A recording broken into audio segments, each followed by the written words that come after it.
Hey folks, welcome back to Gaming Garbage, where we take a look at games, chat about the gaming news in the industry, and of course, stream for fun. Today we're going over Gaming News Consolidated. This is February 9th through the 15th. Boy, this was a busy week. What I do every week is I take time to go over articles and videos and put it all in one place for you to try to cover everything during the week to catch you guys up to speed in just one place, one podcast.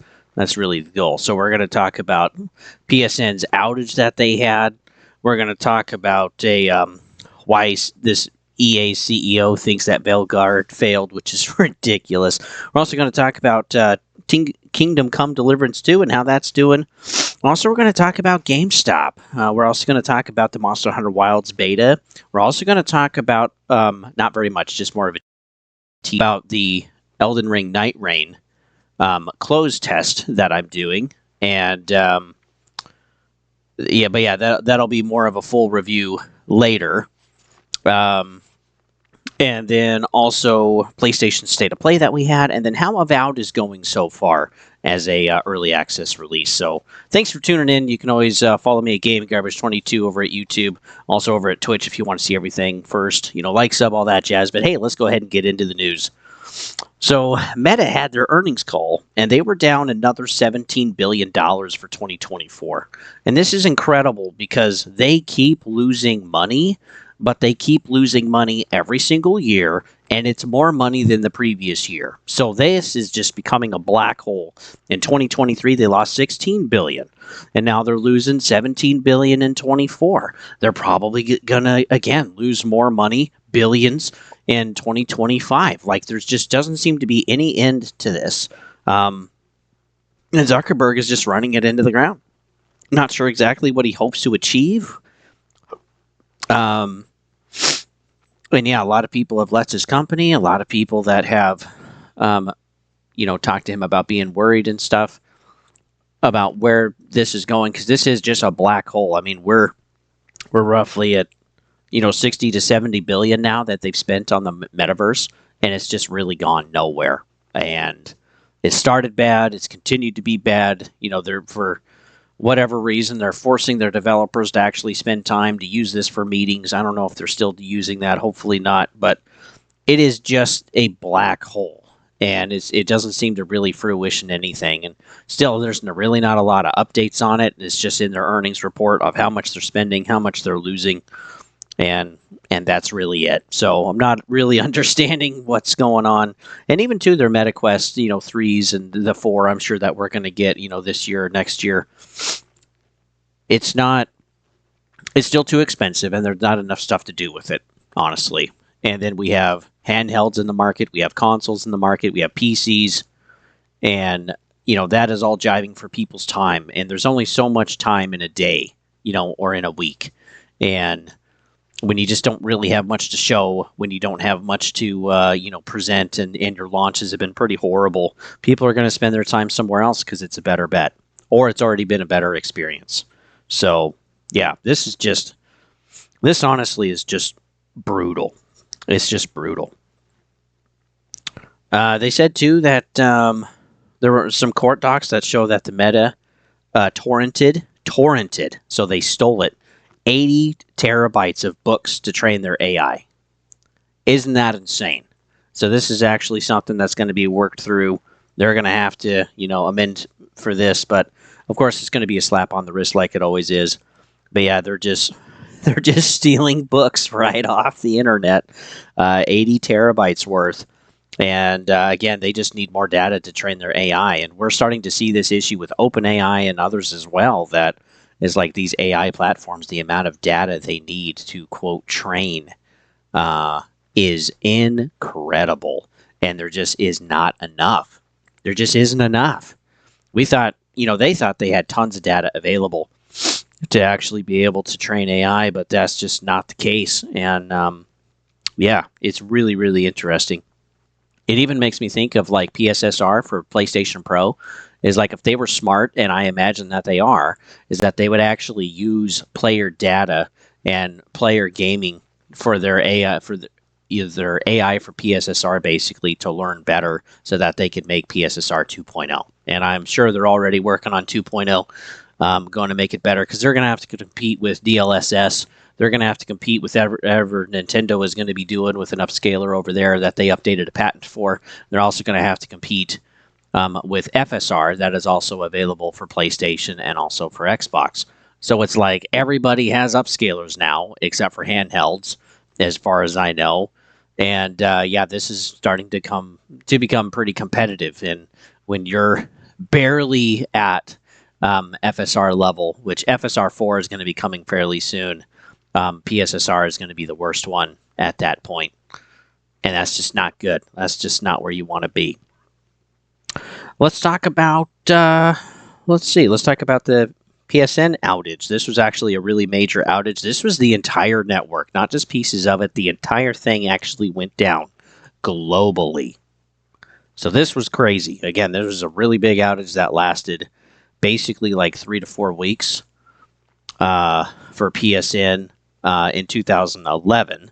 And so that was kind of starting to be cropped up again. It's like, wow, the entire network is down and they're not saying anything. Like, what's exactly going on? It took over 24 hours to even just kind of really say or to really give a statement. Within 24 hours, they were acknowledging that there was a problem and that they were working on fixing it. But yeah, you couldn't play starting Friday night last week, and then some of the issues lasted until Sunday night. So the total outage was roughly like 24 hours, and then things started coming online the second day, and everything was up and running by like day 4. So that's horrible.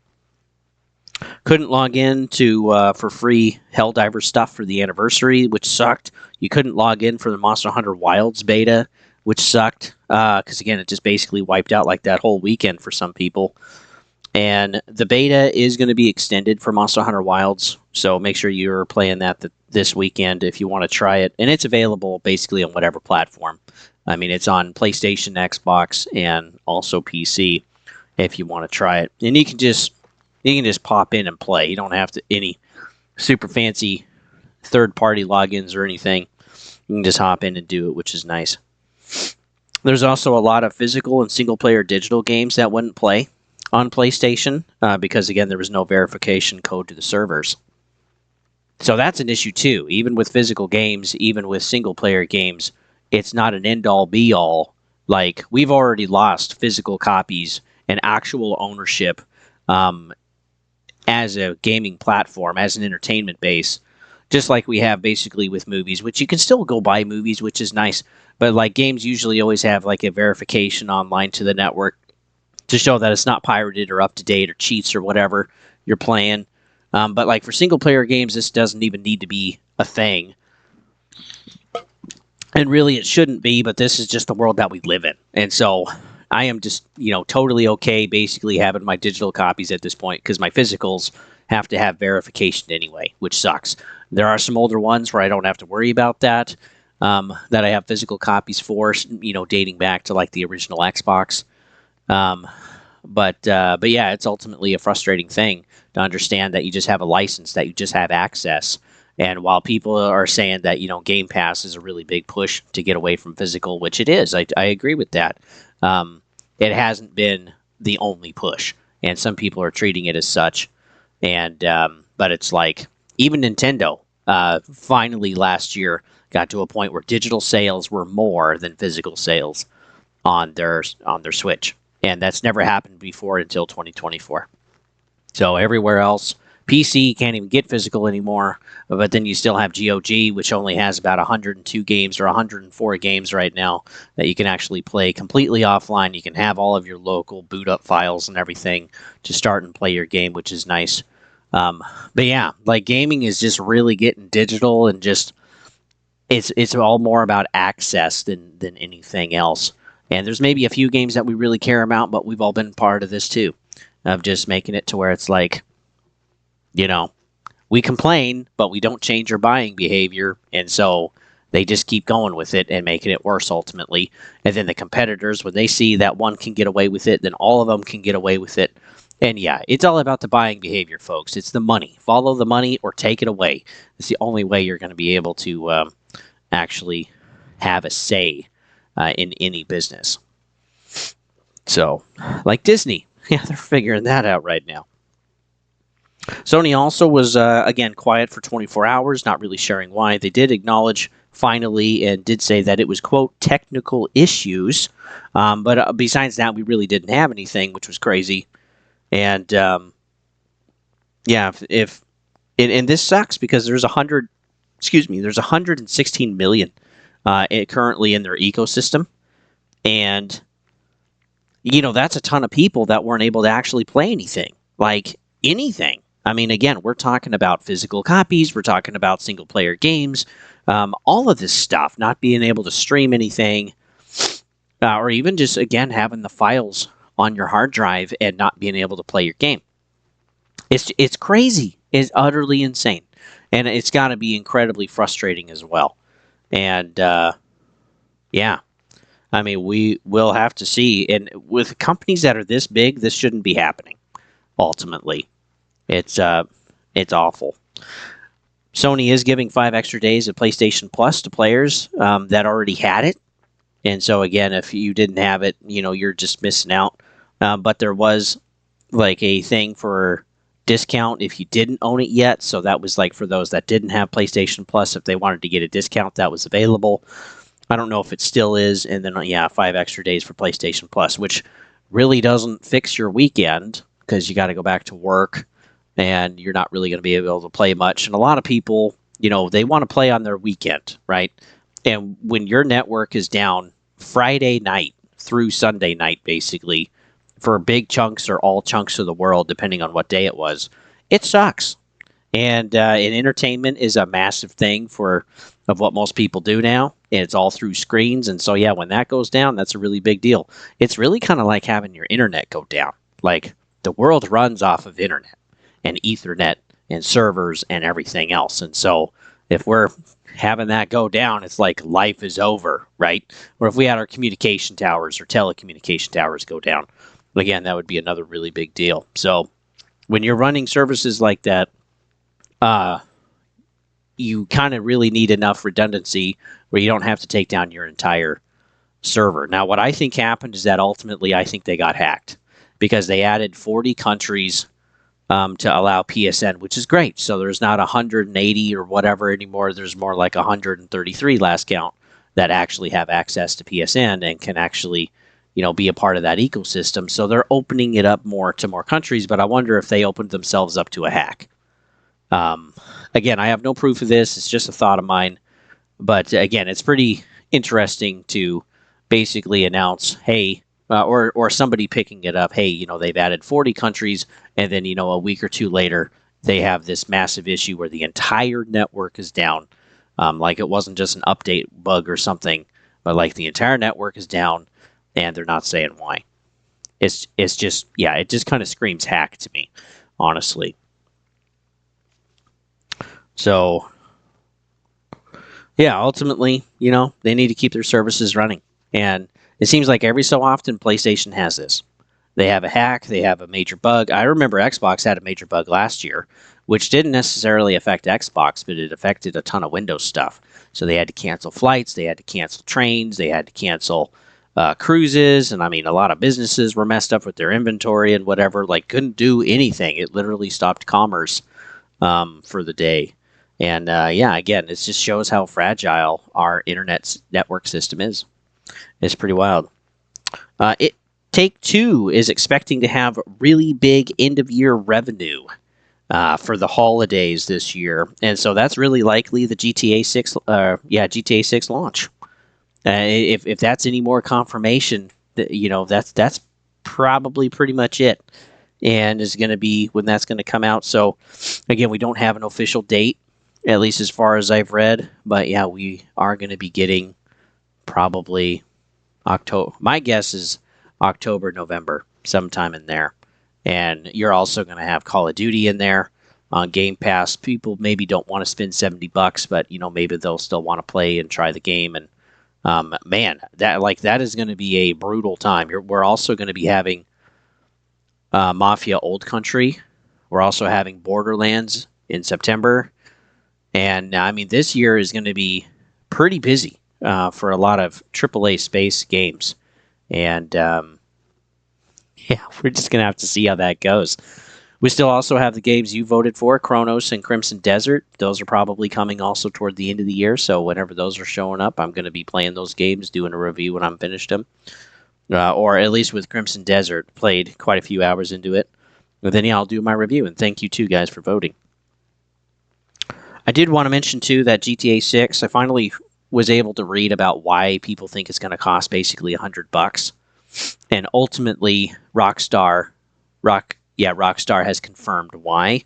So the base cost of the game is going to be $70, but it's not going to be the whole game. The multiplayer is going to be added later, and that will be a separate charge for the game. So if they could probably again sell that for $30 or whatever. And so yeah, 70 plus 30, there you go, $100. If they also do early access, which I'm sure they will, 3-5 days early, whatever, people of course are going to pay for that. So that's another $20-$30. So yeah, this could honestly be $130 game without even getting DLC or shark cards or casino stuff, subscriptions. This could honestly be one of the most expensive campaign games, quote unquote, we've ever had, which is pretty wild to think about. So yeah, get ready to shell out some serious money, and expect to keep paying as well. Now, I don't really care about the multiplayer.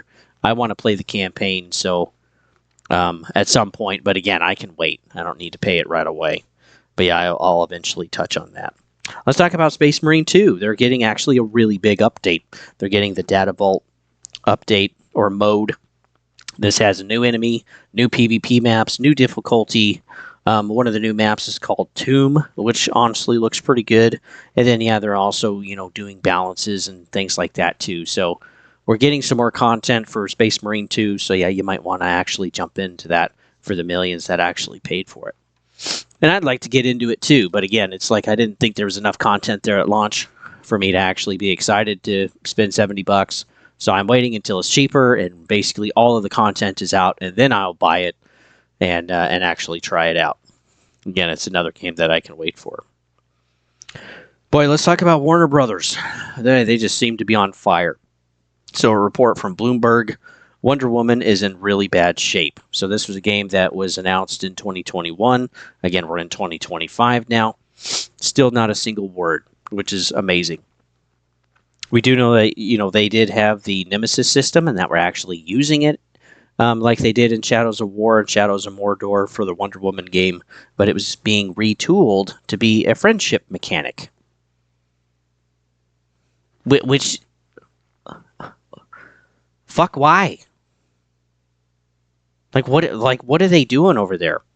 And two, with the rest of the game, stuff is so bad, it looks like they might actually scrap most of the game and basically start over, including what they're using the Nemesis system for. They're going to scrap the whole friendship mechanic and, yeah, start over. They've already spent roughly $100 million with nothing to show for it. On top of that, they also have the licensing and stuff. So, yeah, this game is already getting really expensive. It's also likely that this won't be on current-gen consoles. Because if they're basically starting from zero, well, they have 25, 26, and 27, and 28 is basically at the latest when the new consoles are coming. So if they're scrapping over, and they only got basically 3 years until next gen at the latest, at the maximum, then yeah, they're probably making it for PlayStation 6 and whatever the next Xbox is going to be. And the next set of graphics cards for PC. So, yeah, this is going to be a long time before we see Wonder Woman. And this really is too bad. And it is in a worse enough shape, it could actually be canceled altogether. Just what are they doing over there? And yeah, Monolith, this has, again, been a really big company, a really banger of a company, made some wonderful games in 2010s. And then again, we're getting this stuff. I mean, basically, we've lost, Gearbox, we've lost Rocksteady, we've lost, to a degree, Rockstar with how monetized everything is from Take-Two. We've lost Blizzard, Activision, BioWare. It is just frustrating to see these companies be different, but I think we need to completely change our expectations. I mean, if we're not changing it by now, I just don't think we're paying attention. And it's like the companies that we grew up with as kids, they're just not the same anymore. Those people have retired, died, moved on, started their own studios, whatever. And so we got to be looking for new companies that are actually proving to us that they deserve our money. So From Software is one of those. Motive is another one for me. Again, they've been a wonderful company. And this, too, is why or like Science Institute with Black Myth Wukong. That was a really well done game for them. They just weren't able to optimize it for Series S, so it never came out to Xbox, which is a bummer. So yeah, there's still some good companies out there, but boy, is it getting frustrating to see the AAA space just suck bricks. I mean, seriously, like this is just getting bad. Taking a look at Rocksteady after Suicide Squad, they're making a Batman game. And they just started. So again, we're not looking at it, any closer than like 2-3 years from now. We're probably looking 4, 5, 6 years with no delays or whatever. And again, this is another issue. This is another problem. And this is incredibly, it's just incredibly frustrating. We'll have to wait forever for that. Montreal that they have. They were working on making basically another Gotham Knights game, like 1.5 or 2.0, but that was canceled. So now they're just becoming a support studio. That sucks. Avalanche, is working on Hogwarts Legacy 2, which again, this was a game that was not supposed to be part of a series or a sequel or anything. It was like, look, Hogwarts Legacy, start to finish, that's it. That's all it's supposed to be. Now this is going to be tied in with a TV show, and the writers aren't great. And then, they're just coming up with another game to create more content. And again, this is just following the money, not following the passion. And yeah, I don't think it's going to be as good. I think it's going to be roughly kind of a mid game. So they also, which it wasn't them, it was someone else, but like Warner Brothers also messed up Quidditch. They could have just put it right into the game, again, as a DLC and not have it be a separate game. And so then it didn't sell well because people were basically giving them the finger. And, and now it's been bundled. This is so stupid. Now it's been bundled with Hogwarts Legacy. So now you can buy Hogwarts and Quidditch on sale after the game's already been out, for 2 years.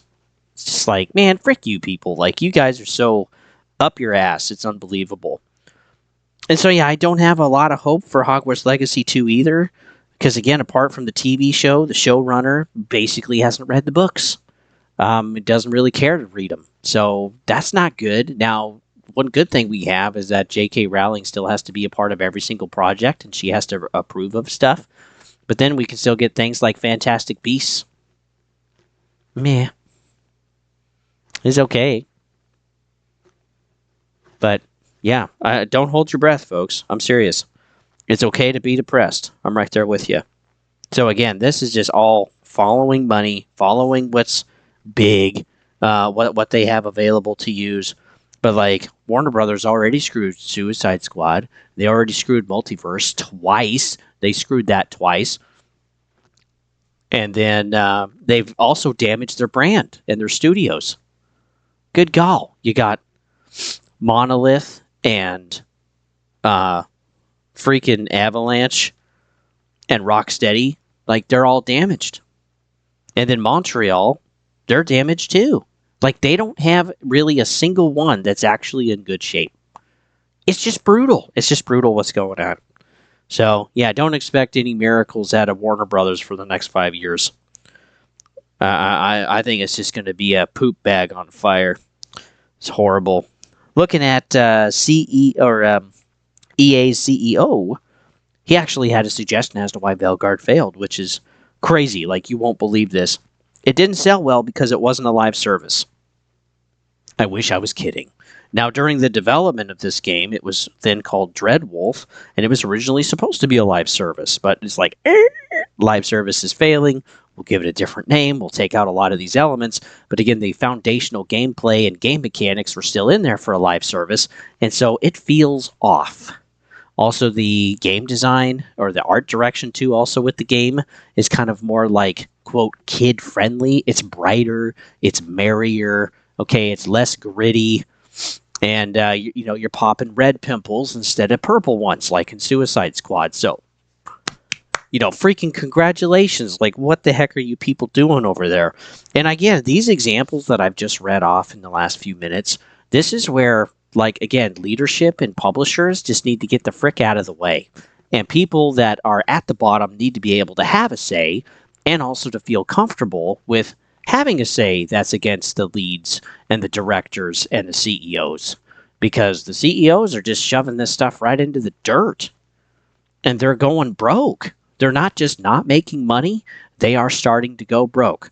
Warner Brothers, EA, Ubisoft, Sony's having some problems. Microsoft did too for quite a long time. Like, people have to be paying attention. BioWare's another one. It's just like, what are you people doing? When are you going to listen to your consumer base instead of listening to what's hot off the press with the legacy media? It's getting stupid. But yeah, it failed because it wasn't a live service, which is just so disgusting. But that wasn't the problem. The issue was the gameplay was grindy. It was repetitive. The combat wasn't as well done. There was less focus on also enemies. The enemies were just super repetitive. They're just beanbags you'd basically slice down. The game was not fun. Also, the writing was bad, and the characters were hard to connect with. No, not because they were DEI or whatever, but again, because it's just they are shoving one way of thinking into your face. And, whether that was DEI or woke or conservative or Trump or somewhere in the middle, again, these are like optional and decision-making games. That is their legacy as a studio for like BioWare, and then they're not letting you do that. That's where the writing went wrong, and where the character development went wrong, and how they played out the scripts and the scenes for these characters. It's like, look, I don't really care about their own personal issues. I care about how I can affect them as a player the way that I want to. That's how you get replayability in your game. That's how you make it a different and unique experience to everybody else. And they are not freaking getting that. They are literally tone deaf. And if they can't figure that out in time, they deserve to lose everything, including their shirt, and just completely go broke. Because again, people aren't going to buy their products. I kind of wonder too if this is why GTA 6 was delayed. Either because too much live service elements, or maybe they tweaked or changed some or removed some, and then some of the DEI woke stuff. That's not popular anymore. It's not selling. Sorry. That's just how it is. Don't like it? Go start another company and be part of the change. Don't work for someone else. But yeah, this is just getting out of control. Like, the CEO is literally out of his mind, in my opinion. And I'm worried too also about the new Battlefield. Showed that they showed what would sell, basically, for the new Battlefield, which I think all of that was basically from the campaign, not actual multiplayer gameplay, which is the main focus of the game. And the CEO said that he's excited because of its live service elements. Great. EA is also not really doing too well with Apex Legends. They're not going to do any Apex 2 in the future, and they'll do some bigger patches later, but right now they're focused on other stuff. So yeah, overall they're going to have a smaller focus on Apex until it just dies out. That's great. Also, Madden and FC, they're underperforming too. The only real success was long term was NCAA. So they're just going to make another NCAA and Madden every year? Like, we literally going to get, a 6-month cooked game with no real changes and just keep pushing out the same stuff every year? I mean, the animations in Madden are bad. They're bad. I mean, it should be embarrassing at this point. Like, I don't even know what the heck they're doing. It's ridiculous. But hey, let's move on to something a little more exciting. Metal Gear Solid 3 Remake. We finally have a release date, August 28th. Woo! I'm so stoked. I am going to buy that, and I'll be showing it right here on the channel when work and family life allows. So yeah, August 28th, folks. Put it on your calendars. I already pre-ordered it. It's fully paid off. I just got to wait for it to come out, and I'm going to go pick up a physical copy. because at least I want the illusion of a physical copy. You know what I mean? Like, I'm excited for this. So yeah, there is that. Wonderful news. Also, Football Manager 25. Not everybody likes really Football Manager, but they usually come out with a game every single year. Well, 25 is canceled. Something's going wrong. Something's not quite going right. They can't do it within the time frame, so it's over. And they're simply not ready to release it in a good state. They don't want to screw their players, which certainly respect them for that. So they're just focusing on Football Manager 26 for next year, and that'll give them also some more time to cook. So I hope that's beneficial to them. I hope they use their time well, and they're utilizing their talent in their company. Because again, and paying attention too, like how can they improve some stuff and just make it better? Because again, the companies that do things every year, okay, like Madden or COD or whatever, when they do it every year, there's not really much they can change. Okay, they can basically change some skins, they can maybe improve some elements of different modes and parts of the game, but like the whole underlying foundation, it's not a new game. You're just repeating the same thing, and eventually that tech gets old, the engine gets old, it starts to break down, the issues are always persisting, you're always trying to fix those after launch. And then, yeah, you're spending the first, 4 or 6 months actually trying to fix your game while you're working on the, quote, next one. And it's just convoluted. It's just ridiculous. And it's just really a big waste of time and money. And then, yeah, this is why people aren't paying for it. They got groceries to pay for. They got rent to pay for. They got, their car and everything related with just life in general. And when they have less disposable income, they're going to spend less money. And when you start looking at games that are just the same thing ultimately over and over for $70 or, $100 for early access, which is literally the worst part of the game, it's stupid. Like, it's frustrating. Like, even people with Avowed this time got effed over again. Because, again, it's not quite... It's the worst version of the game. Is that worth $100? I don't know. But, like, we have really poor quality games at this point. We have things that aren't optimized. We have even studios that are coming into the space, like Science Institute, that don't know how to optimize games. And...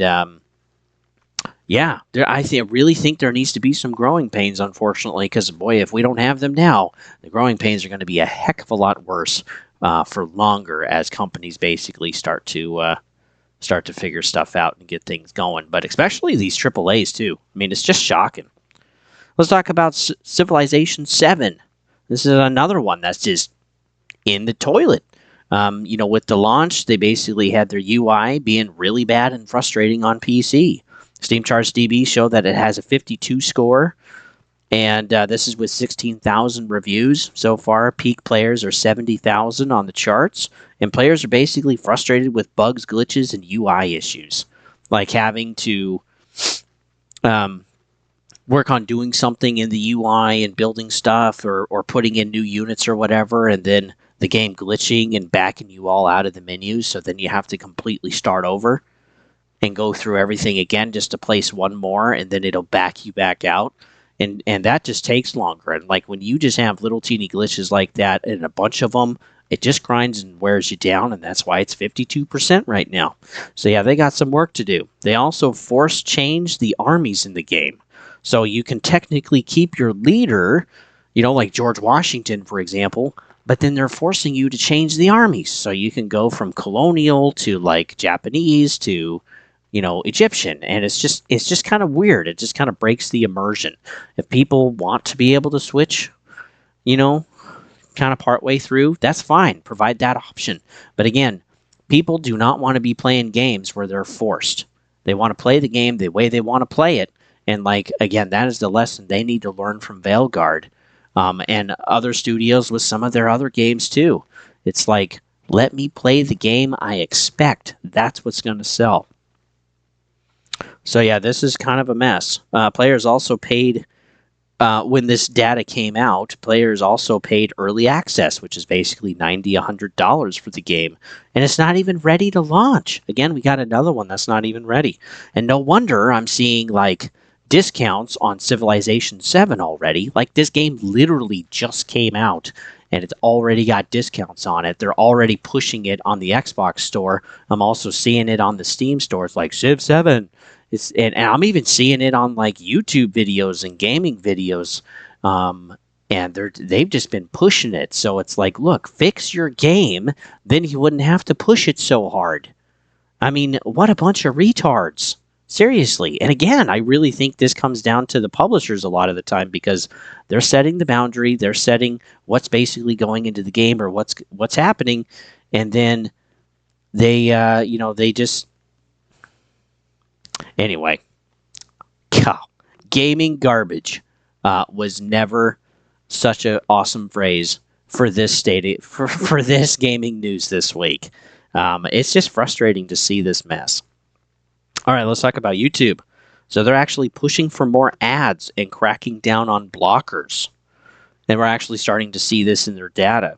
So CEO said they had a big chunk of revenue came in from the election. That was part of it. But YouTube made $10.3 billion in the last 3 months from ads. That's insane. They even do it on my videos. When I have a video that basically hits 150 or 200 views, they slap ads on it right away. I don't get any of that money. I can't even be eligible to get some of that money. But that's what they're doing.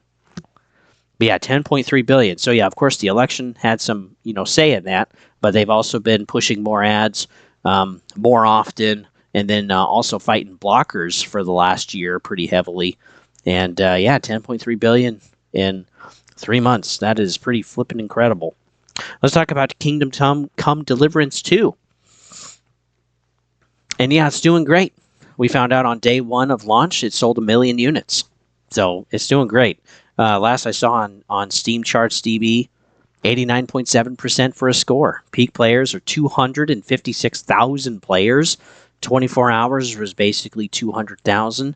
And then on right now, they're like 150 last I saw. So yeah, the game is doing great. They definitely made their money, and players are very, very happy with it. It's really rare we see a game fluctuate between 89 and 91. And that's basically where it's been since launch. It's been pretty impressive.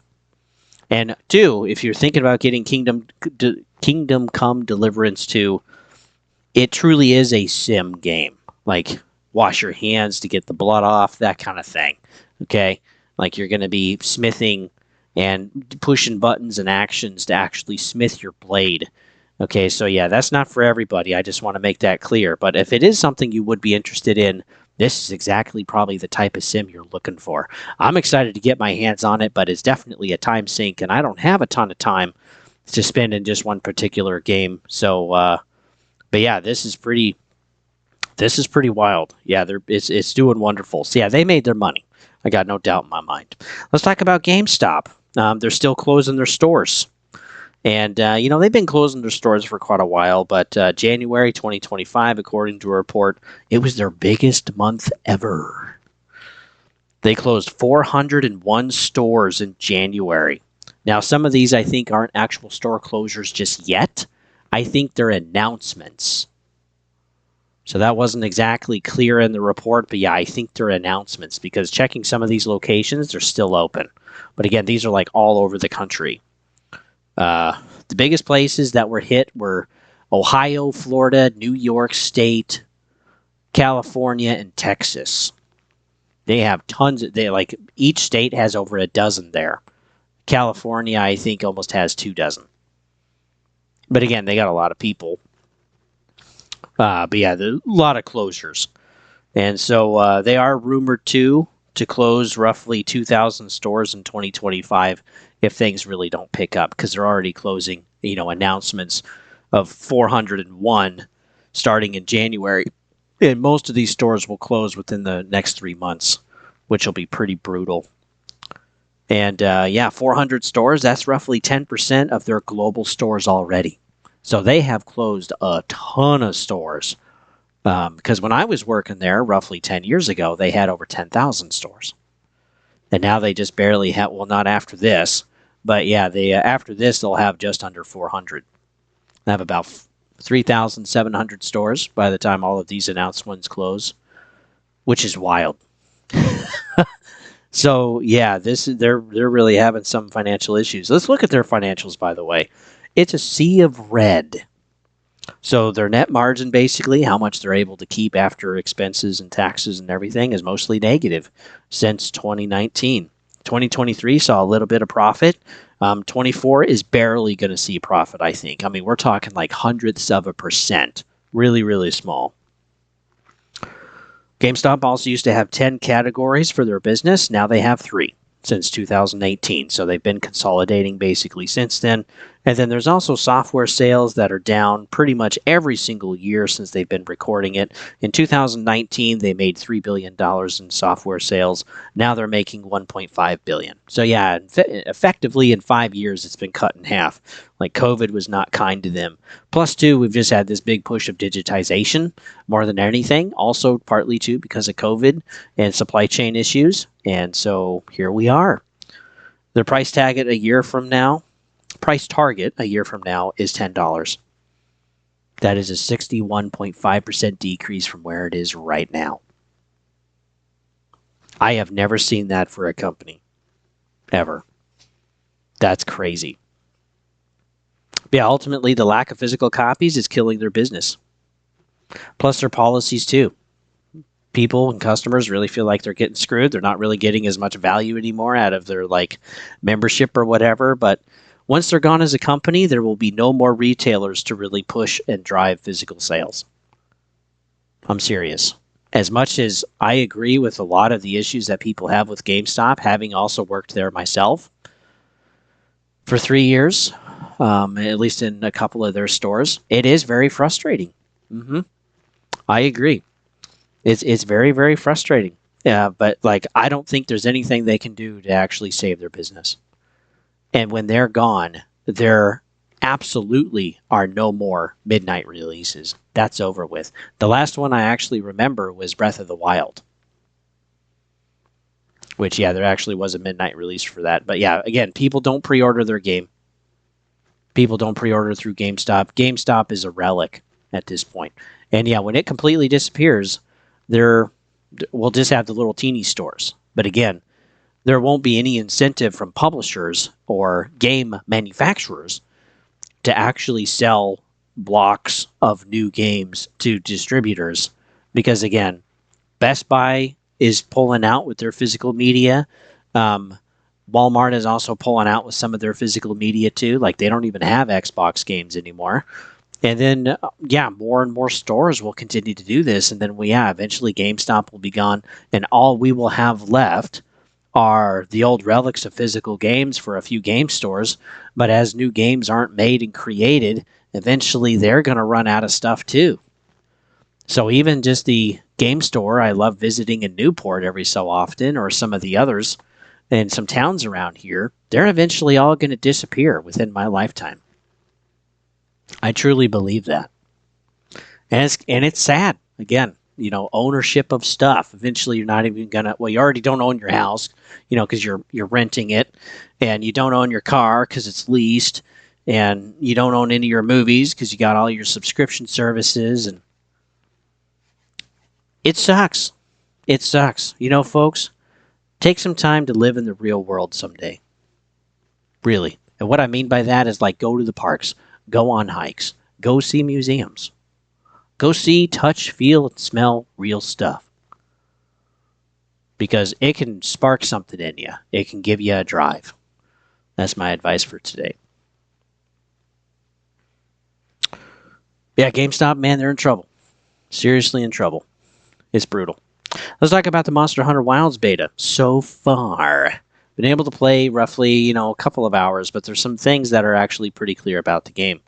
So also I was playing with Lion, and he's also been able to play several hours more than I have with the beta so far. I also want to play some more also this weekend, and I'll be doing basically a full beta thing for later to give my final thoughts. But honestly, it's kind of mid. It's just more Monster Hunter. It doesn't feel amazing. There really isn't any extra innovation in the game, but it also isn't a bad game. But there's no new weapons that we know of. There's really no new gear. the map that we're testing on for the beta is quite large, yet there's a lot of open space that's not really useful or necessary. And there's really no incentive to explore so far with what Lion and I have been playing. Again, a lot of the gear is the same. The transportation is nice to have. Basically, your equivalent of a horse. And that makes getting around actually quite a bit easier, and also keeping up with the monsters as well. And but then again, it kind of takes away from the incentivization to explore, and when you do explore, there's really not much there. So it kind of feels like a Starfield problem. I'll say it that way. So getting friends also in game to co-op is pretty frustrating. So you have a party in the game, but that's not actually friends that you can like invite with to your game or whatever. Like Lion and I had to spend a few minutes actually trying to figure this out. But yeah, there's your party. They're sending an SOS flare. There's passwords too if you just want to send your SOS flare and then have your particular party members join. We've tried actually also sending invites through the friends list on Xbox itself. That wasn't working at all. It was really frustrating. So yeah, Lion eventually was able to join my game after I left mine because it was full of strangers, and I wanted to play with him. So finally, I was able to back out, start over, and he was able to join me. But yeah, it was pretty murky actually trying to get that to work. It was harder than Dark Souls 1, I'll be honest. Yeah, it just doesn't feel very intuitive. Hopefully they change that during the actual release of the game and make it a little easier. Getting people in your game, that's not the problem.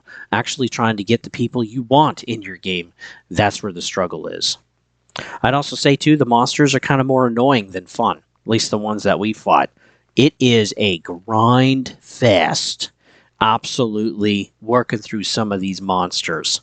Constantly, glinting up your blade and sharpening it again and working through hits and trying to get the hit right. And the monster moves just enough where you miss, and so you kind of, or they roar or whatever, and so like you're missing your combos, you're missing your hits, you're constantly swinging a miss, and then they're running away all the time. And oh my gosh, I mean, it was just awful. And then on top of this, you now have groups of monsters. I'm not talking about another monster coming in for the fight halfway through. That's not what I'm talking about, which that happens too. And almost you hope for that, so you can actually kill the thing. But the issue is now, like, I'll call them the big bears, right? The big red bears in the beta, is that there's 3 of them. So there's the alpha, there's 2 betas, and you got to deal with all of those mother hubbards. And sometimes they can stagger all of their hits basically to where you can't get a combo, you can't get a hit. You have to constantly dodge and dodge and dodge and dodge and dodge until you can finally get a hit or two for like 30 points. And I mean, it is an absolute slugfest trying to just rip through a monster. It's like using a dull blade. I mean, it's really brutal. And there's still some of the mechanics in there to like get a wound mark, open the wounds, get maximum damage. Okay, do some other combos and moves and stuff to work toward, getting a stun where you can like just try to maximize damage, for 3 or 4 seconds. But it's really challenging. It's really pretty frustrating to do. Maybe that's just how it is. But again, I did play Monster Hunter Worlds, and man, I don't remember it quite being like that. That was kind of ridiculous. So yeah, pretty frustrating. Also, the performance. It's not great. Now, I know that this is a beta, okay? I know that this is a separate creation from the game. This is not a slice of the game. This is taking an aspect of the game and rebuilding it into a beta. That's what happens with every single beta. So I understand it's separate from the game as a whole, but they're using the same assets, they're using the same engine, they're building it for the same hardware. Like, it's basically going to be a clone copy before their day 1 patch when it actually releases. And this beta is basically, 2 to 3 weeks before the actual launch on the 28th, and it's kind of concerning because yeah, let's go over this. The Xbox, there's definitely low frames. Sometimes I'm hitting like below 30 frames. Not all the time, thankfully, but yeah, it was pretty bad. There's also shader issues, depending on the day and the night, or where the angles of the light were and exactly what I was looking at. Man, there was shader pop in like every half a second, 2 seconds. It was crazy. It is pretty wild for those shaders. PC, unfortunately, is worse. 30 series cards are barely keeping it at 35 frames per second, and then sometimes they're dipping even below 30. And other tests on open worlds show that games are running a heck of a lot better. Again, I understand this is a beta versus these are fully released games with patches and stuff. But boy, you should see the disparity. I'll try to remember to link a video, but there's some crazy disparity on PC versus what the beta actually looks like versus actual fairly recent games that are like 2-3 years old, and it's kind of concerning. So maybe actually wait for the game to come out, because again, there's really nothing new or innovative. It just feels like a extension of Monster Hunter Worlds, and it plays a lot of the same too. And so it's not bad,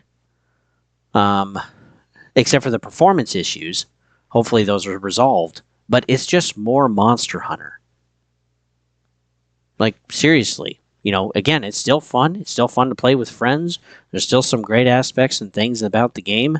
I know people are going to absolutely love it and rave about it. But I'm just trying to be objective here. And so is Lion. And that's why we're sharing this with you guys. It just feels like it's more Monster Hunter. Lion 2 is a fairly big fan. He's basically played them all across whatever platforms they've been on. And he's like, I'll wait. I don't need to buy it. I was excited. Now that I've played the beta, I'm not as excited, and I can wait. So, and me too. If he was going to buy it, I was actually willing to buy it, and we were going to play some together and get through the monsters and stuff. But it's just kind of more of what we've already played. It doesn't really feel that different. So, which is kind of a bummer, because again, it's like, here we go with kind of another mid-feeling game, and with performance issues on top of it, and it's just kind of a mess. It's just kind of a mess. So yeah, my suggestion: play the beta yourself. We still have the rest of this week through Sunday or Monday. Through this weekend. So yeah, I'd give it a shot. Again, it's like 20 gigs or something. It's not overly big. But then too, I would also wait for reviews at launch. After launch, watch a few of them. Actually see what they're talking about, what they like, what they don't, etc. I won't be doing it because again, I can wait. But yeah, I don't think this is exactly the game all of us expect it to be. So that's just my 2 cents. Take it for what it is. Yakuza Hawaii. We actually have a demo of this.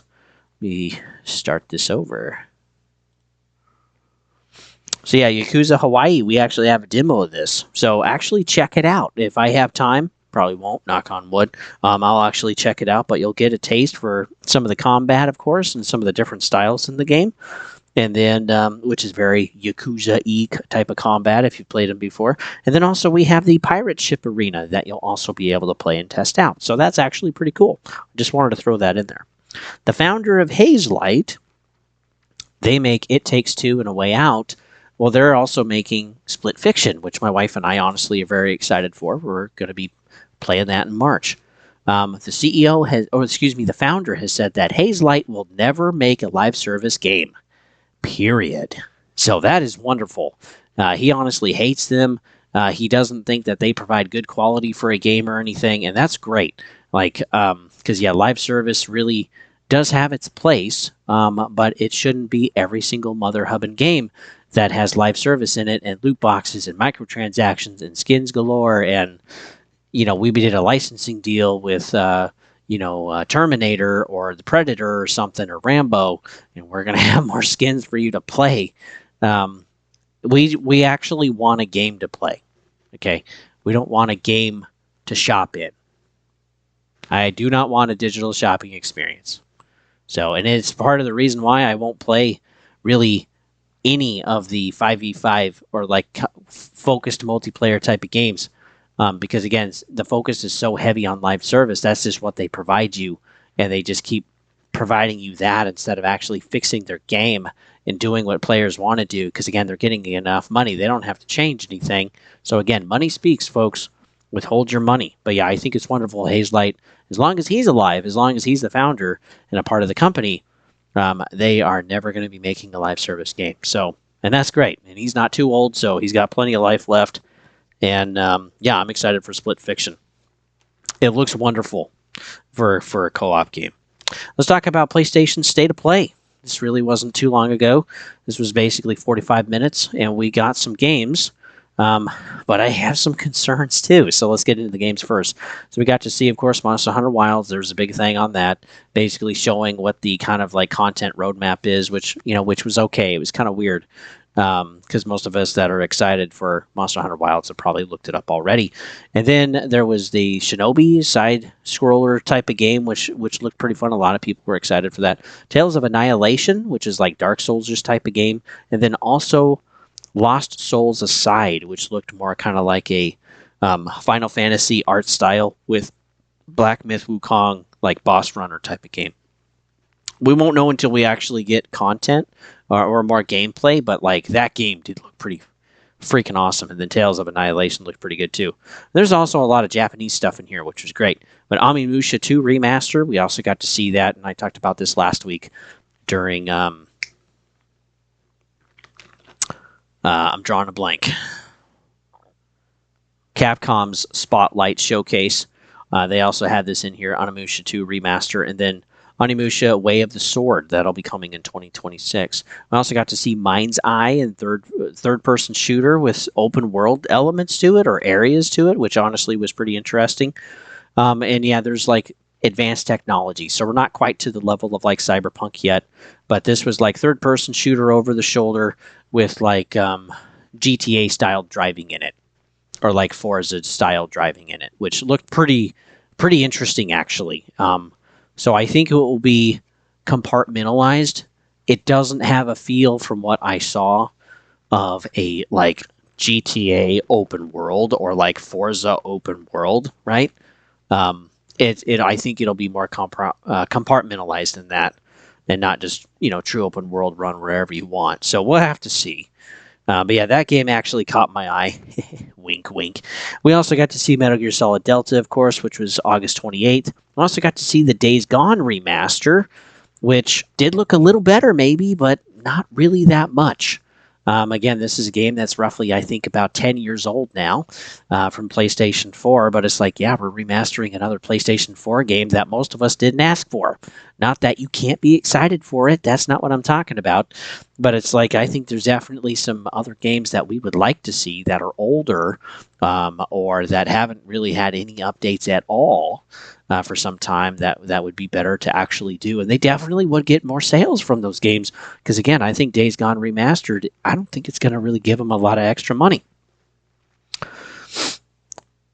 What is nice is that the remaster comes with some extra mods. So if you've already bought it through your PlayStation 4, basically, you're going to be able to upgrade it for $10. The thing that sucks is that for most of you, it's going to be MSRP for $50. And so if you've redeemed through PlayStation Plus or through the Plus catalog, which is now discontinued anyway, you have to pay $50 because it's not going to register as a PlayStation 4 game. Isn't that nice? So yeah, that's most of you. Because, again, Days Gone already, the whole reason why they said no to a sequel in the first place was because, yeah, it didn't sell well. I don't know how many people actually remember that, but yeah, you can look that up. Days Gone on the PlayStation 4 really didn't sell that well. There were other games that were coming out around the same time, and yeah, it just didn't gain a ton of traction. Again, I think it's a fun game. I think it would be something fun to play, and if you do want to play it at some point, or even if you're on Xbox, you can go to GeForce Now, their streaming service, pay for a month of it, and you can play Days Gone right there through your web browser. They'll stream it right to you. Isn't that nice? If you want to play Days Gone, you can get the PlayStation 4 version basically on your PC. And then if you want to play Days Gone, well, you can basically get it through PlayStation Plus for a month. So it really doesn't make a lot of sense to make a remaster of a game that's basically already everywhere if you want to play it. And then what they're showing visually, it looks a little better, but it's not $50 better. And then the modes that they have for it, it's like, well, okay, you have a enhanced photo mode, fine. Permadeath, fine. You also have a horde mode, which actually that's probably the biggest form of content that they have. But it's like there's really not a lot there. So for $10, that would feel nice. But again, horde mode could just be an update they could have done for the game and say, hey, we're keeping the game alive. We're breathing more new life into something. Most of you have already paid for it. Have fun. That would be player focused. But this is company focused because, again, most of the people that actually have Days Gone accessible to them through PlayStation, they're going to have to pay the $50 anyway for the remastered part. And the Horde mode is not coming, or any of these other improvements, they're not coming to the PlayStation 4 version. You have to pay the $50. So that's kind of more like a corporate decision just to get more money through the door. And, we're going to do an updated video on their financials, because some PlayStation channels have really been getting that wrong. And it's been pretty frustrating, and they're misleading their audiences. So that's going to be coming up. Stay tuned for that one, because I think I'm going to be a little pissed off on that one. Because, yeah, they're ignorantly lying to their audience. It's frustrating. We also got to see Soros at the end, which was by House Mark. I call it Marquee, but I guess it's House Mark. And, PlayStation Studios logo. Soros will come out in 2026, and this is by the Returnal devs. So it was still interesting watching some of the reactions to this game coming out. They're like, oh, okay. And then, it's by the Returnal devs. Oh, wow, yeah, I'm super excited. I'm stoked. And others were just like, oh, Returnal? Oh, cool.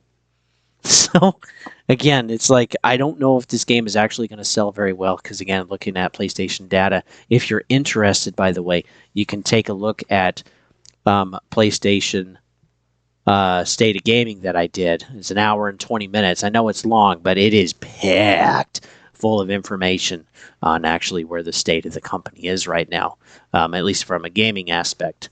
And it's pretty shocking on the type of games that they don't actually sell. It's kind of nuts. So I don't know if Soros is actually really going to sell that well anyway. It'll probably sell a few million. I have no doubt of that. But again, they got like 72 million consoles now, and it's pretty average for them to basically sell, about 5%. Maybe 8% if it's really good. But again, that's just not a lot of sales. So, but yeah, overall, the showcase for PlayStation State of Play, it was a good showcase for what it was. It had a lot of third party. It only had 2 true exclusives. It had lots of games we already saw, especially if you saw the Capcom showcase like I did. And there were 11 new IPs that were introduced. So for some people, it was more because they didn't watch the Capcom showcase. But yeah, again, it was a better showcase than other States of Play. But in my opinion, comparing it to anything else, it was okay. Okay, it was mid. It was basically an F or a D, or like a 5 or a 6. Well, I don't even think really a 6. Like, again, there's some videos in there, because you think about how much time you sit there for it, and it's like, wow, I sat there for 46 minutes for that. Okay, and then your binger at the end is like a minute and 40 seconds, and it's just cinematics. And a lot of the trailers were like that. Barely any gameplay at all, which that was pretty frustrating. So, yeah, there is a full breakdown. If you want a full breakdown of the whole showcase, I'll link that down below for you guys. Let's talk about Avowed. This will be the last one. It's in early access, and it's got mixed to good reviews so far. So SteamDB has about 9,000 players as of yesterday, and has a score of roughly 75, but everyone's not having a good time with it. Most people are. I do believe that. I've watched several now on what their thoughts are on the review copies that they had, and I've also read some reviews on Steam and also on Xbox, and people say it's pretty good. There's aspects of it that are great. There's aspects of it that are okay. There's some aspects for some people that don't hit like it should. But boy, we talk about Lucas Stevens, and he just had a brutal time trying to play it on PC and trying to play it on Xbox. So let's get into all that. So some on PC are basically having a pretty broken game. This is mainly Lucas Stevens from the video that I watched. I'll try to link his down below. One thing that was different from him, from everyone else that I've read or watched, is that everybody says it's pretty good, that the game runs pretty well, except Lucas Stevens. And the thing that's interesting about this is Lucas was saying that he was using crossplay saves, basically, and that might actually be what messed up his game. And he is like severe crash bugged problems, okay? We're talking about aspects of the game that constantly have issues. His save files constantly get corrupted, so he can't use them, so he'll lose progress. He said he roughly had to play probably about 12 to 15 hours extra of gameplay to actually beat the game because of all of the corrupted files that he was having. And oh boy, that's horrible. Like when you gotta do that, that's really, really bad. Yeah, there were also things too where it's like some things in the game were running at different frame rates, which I don't think I've ever seen that before. There were also some quests that were broken. That was actually a pretty big common problem for him. And yeah, he kept having other issues and glitches in the game. So yeah, it was not a fun experience.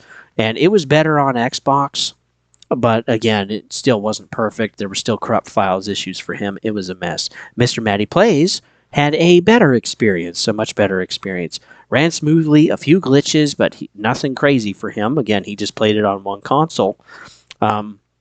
But he did find one ability that was basically broken that he got at level 5 pretty early in the game, and then he could basically just walk into an area or a room or whatever and just be OP. And he's like, that totally changed the combat. It kind of just broke the combat for me and didn't really make it that fun or engaging anymore. And that kind of sucks. Yeah, that was the warrior shout. So if you're going to use that, just be careful.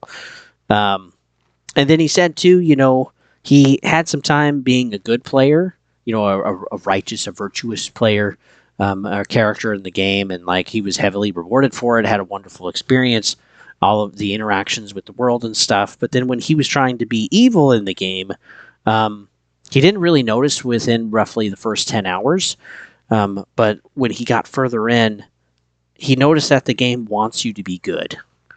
So if you were evil in quests, some of the quests would just end. There was no XP. There was no loot of any kind. You literally got nothing. It was just like, just ended, and that was that.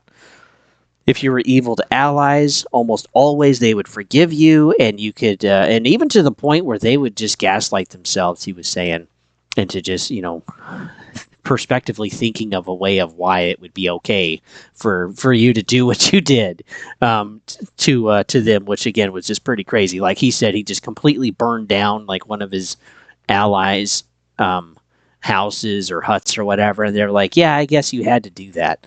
It makes sense." And he's like, "What? Are you kidding?" I'll also link Mr. Matty's down below as well. But he said, ultimately playing through the entire thing, there's really no real world consequences that happen. The NPCs also aren't really affected much. So they will still talk to you, and there's text that shows their frustrations and stuff. You will get that, of course, to a degree. But ultimately, like the world itself, the things of the world don't really have consequences if you're a bad guy. So that kind of makes it less fun to play. And then, too, the fact that quests just end, there's no XP, there's no loot. That could be a bug, of course. But yeah, again, that is just kind of frustrating. But he definitely felt like if he was a good guy, the game really rewarded him for it. The game played and felt like it should from a Obsidian game. And then if he was evil, the game just didn't feel like an Obsidian game really at all.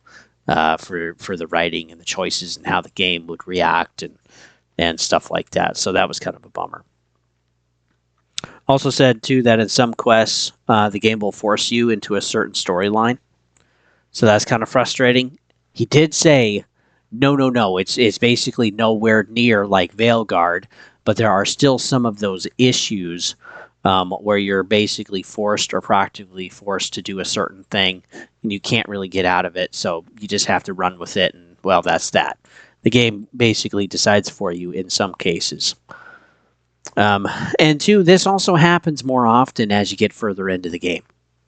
So again, that's not good either. So again, like the first, 10, 15 hours of gameplay is usually a really fun experience for everybody. And then some of this stuff kind of starts rearing its ugly head and starts being an issue.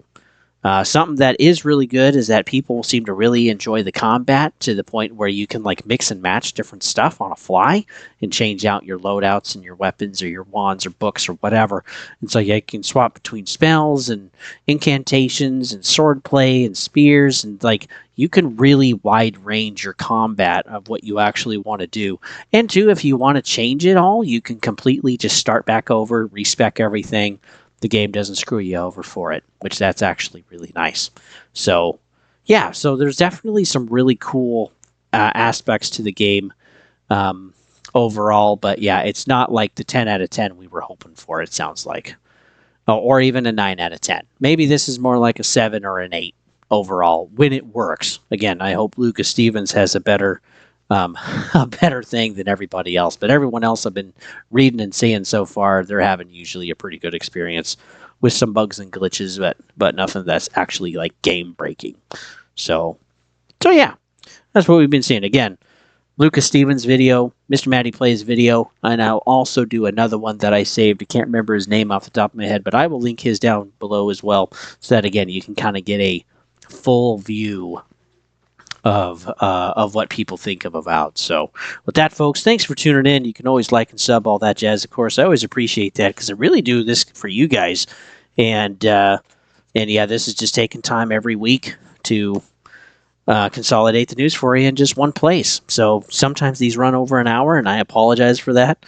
But again, I want to give you the full breadth of the news in a week, and there was a lot of motherfrickin' stuff that happened. So it was time to actually catch that up. If you enjoy this type of stuff, share the content as well. I always appreciate that. It gives me a boost to the algorithms on YouTube. If you want to see everything first, you can go over to Twitch and watch me there. I'm trying to get better, which I am actually. I am getting a little bit better at actually watching my feeds. But yeah, if you talk or communicate, just be patient a little bit. Give me, a couple of minutes, a few minutes. But yeah, if you got the mind of a goldfish, it's okay. I don't hold it against you for leaving. But yeah. We also do, besides gaming news, reviews, initial looks. We also have deep dives for states of gaming, and all of that is there on playlists on the channel. So, yeah, poke around and use that to kind of navigate. With that, folks, hopefully you guys are doing well. To continue to focus on your goals this year, focus on yourself. I've never seen anyone become successful by waiting for tomorrow, by being stagnant, by being lazy, by not taking initiative. So, if you want things to change in your life, it's time to change how you're living then. And that's another free piece of advice for today. So with that, I'll see you guys on the next one.